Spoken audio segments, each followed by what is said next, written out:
You are listening to Transmissions from the Planet Zog, Milo and Teal, Book 1, Birds of a Feather.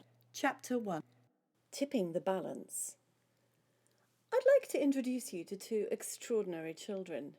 Aged 9 and 12, Milo and Teal not only have hearts as big as their world, but they possess the power to inspire me to write about them from far away on a distant planet, Zog. For Zog is their planet, a place shaped by their love for all things natural, coupled by intelligent thought. When ideas are hatched on Zog, they arise from the innermost parts of people.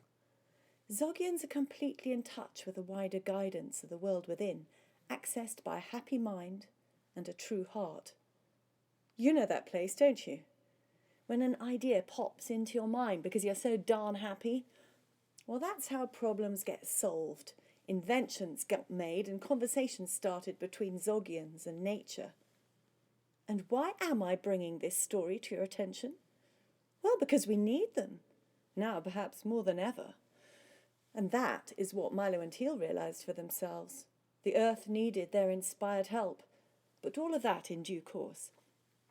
Let me begin by describing them in their natural habitats, so that you'll gain a feel of these people for yourself.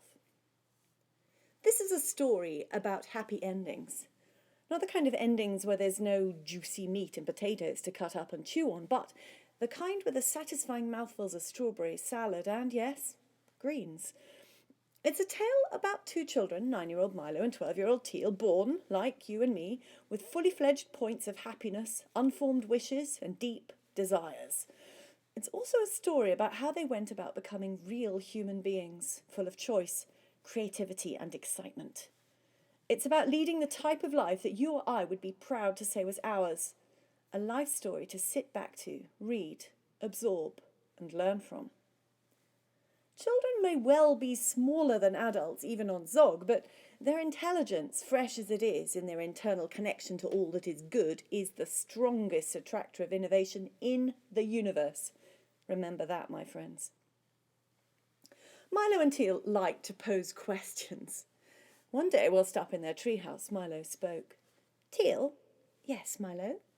I've got this thing in my head, Teal. I want to be able to climb up to our treehouse whenever I like. Up, down, higher up into the tree, and I don't want to wait any more until Mum shows up to do it. Teal listened carefully. She always did with her little brother Milo. Younger by 3 years, he was actually fun to be with. She liked him, his ideas, his enthusiasm, and his adventurous spirit. It's all about your size, isn't it?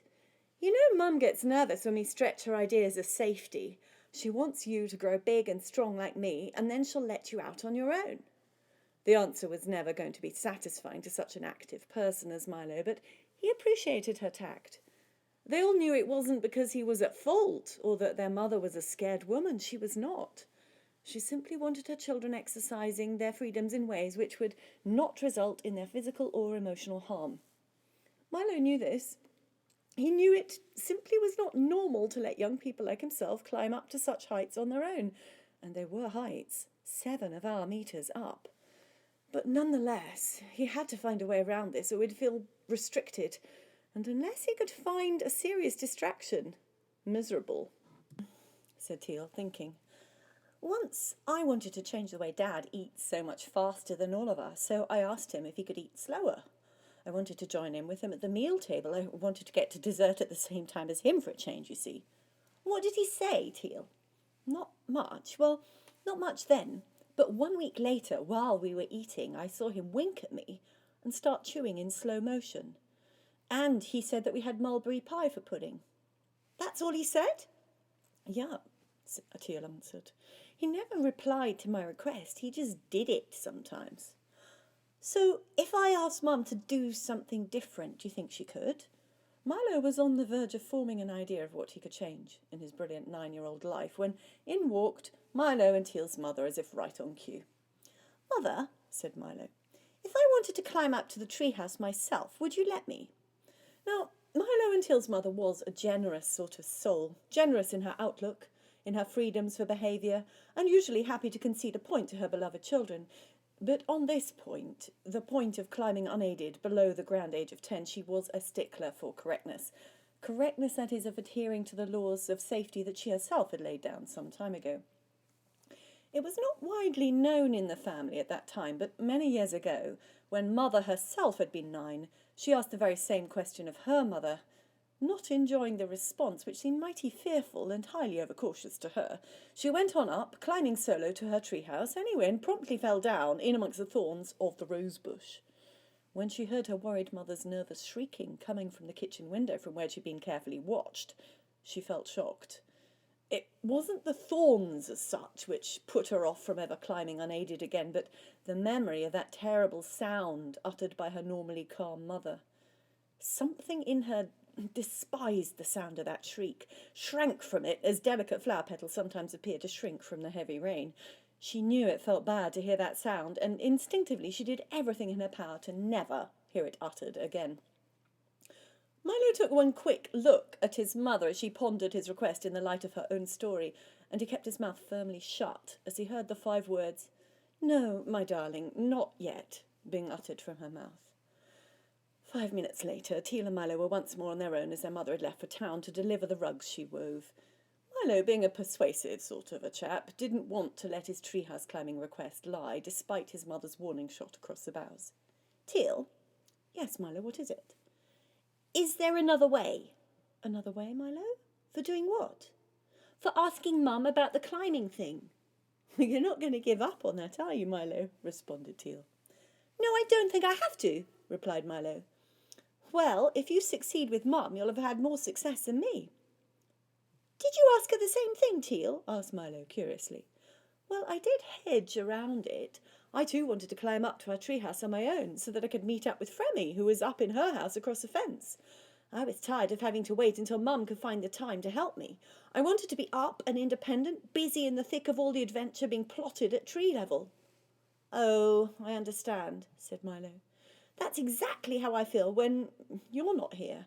I want to be up, looking and listening at all the action going on around me, but instead I have to wait down there on the ground until Mum appears with empty hands and time for me. Do you think there is a way? A way to change her mind, Teal? A way to change her decision? I get the feeling that she hasn't thought about it much, but she still sticks to her no like the glue in my hair." "I know what you mean, Milo," said Teal, looking with curiosity at Milo's hair in order to spot the glue. "I think I might have a plan." Milo all about it during the half hour that their mother was away, delivering her rugs. What Milo and Teal knew, that perhaps other children didn't, was that a thing could be turned around if you found another way of looking at it. That thing, in this case, was their mother's opinion. They knew about the tipping point of a decision.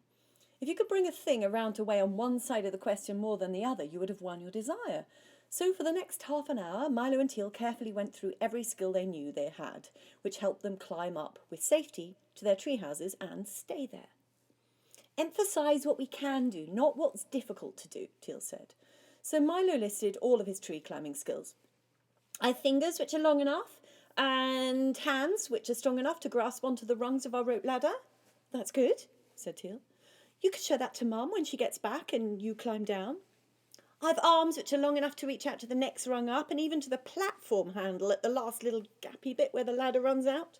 "That's good too," said Teal. "You can show Mum your reach when she returns home from town." "I also have legs which can push me up from the ground and even miss out a rung if I feel like it," said Milo, busy imagining the ascent to the treehouse usually performed in the presence of his watchful mother. "If you can do that, you can reach and push and support yourself even if the ladder rungs break and the rope swings to and fro." Teal was excited now to demonstrate this full palette of skills which Milo so obviously had and win over their mother. They would hold a demonstration, she thought. Say not one word about Milo's intention to climb up on his own, but simply reveal the skill, dexterity and security felt by her little brother as he climbed the 7 metres up into the branches of the tree. "We can show Mother how well you can do it, up and down, while she looks on. Don't say a word about it on doing your own. Just show her how well you can." "I like that plan," said Milo. And so they forged a way to gently pivot the situation from not allowing Milo to climb to allowing him to. When Milo's mother got home later that afternoon, they put on a show. They climbed that tree up and down, slowly, speedily and acrobatically. Each time they demonstrated a new strength and a new security, until at last, at the end of their show, Mother exclaimed, "I didn't realise how strong you both were, Milo and Teal. Look at how sure and solid you've got at climbing that ladder. I think it is time to change my mind about climbing up alone. You look as though you are two little monkeys shimming up and down that tree trunk. How could I ever have doubted your safety?" And Milo and Teal winked at each other. They had tipped the balance and changed the way their mother was seeing them. They'd got what they wanted, not through force, but through inspired, coordinated action. And it was going to be a whole new golden age of time spent in the treehouse. Synchronicity between friends. Milo and Teal are happy beans, the kind of happy which some others call unmanageable and I like to call 100% totally natural. They got what they wanted. They also mostly loved what they had, and they enjoyed plotting their next wonderful adventurous experience and watching the details unfold. You may call them magic. I call them sane. You may imagine their life is impossible. It's the only kind I aspire to, so let me reveal to you piece by piece how they lived. Teal. Yes, Milo, said Teal, who was studying a butterfly chrysalis which had nested itself in the corner of the treehouse window. Teal, I have an idea. So do I, Milo.